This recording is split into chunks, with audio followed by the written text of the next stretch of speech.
And something that happened the day before we were recording this was Phil Donahue passed away. Legendary broadcaster Phil Donahue started his show in Dayton, Ohio. Really? And I used to work at WDTN where Phil recorded his show. Okay? So part of the building they had just stopped using.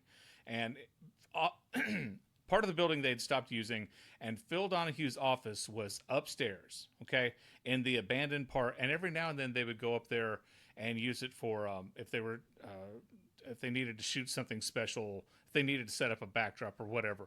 If they needed privacy, they could go upstairs and shoot it in Donahue's old office. Okay. Now, what I did was when I worked at Channel 2, I would write my promos for the evening, and then I would go upstairs and I would practice my stand-up comedy routine. Okay. Because I was going to a club in Dayton called Jokers, and I would often go up there and practice my bit for open mic night. Now, I used to go to ETSU, East Tennessee State University, and they 1 year made me the alumni director. Okay, the person in charge of reaching out to alumni for my broadcasting class. And I was planning to make this video for the alumni and everything. And I was going through all these ideas and stuff. And you know how Clint Eastwood has Malpaso Productions and Billy Crystal has Face Productions. Okay. Steven Spielberg has Amblin Entertainment, right? When I made this video, I decided to call it a Donahue's Office production. Yeah. Because that's where I created the idea for the video. Okay. And since then, every time I make a video, that's not this podcast or that's not something I do with Antenna TV, I call it a Donahue's Office production.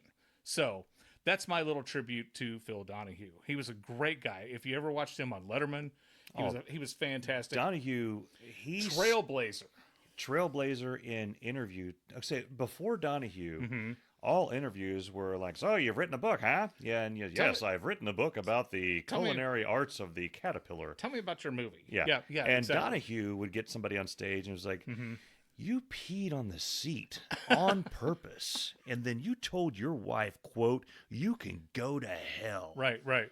How do you feel about that? Well, he you could just get right up in people. he ran out of questions, and so he and just went out and started asking the audience. Yeah. And that became a thing. Yeah. And another interesting fact about Donahue is he looked a lot like my neighbor back in the day. No kidding. And as an idiot little kid, I thought my neighbor was Donahue. Are you Donahue? Yeah.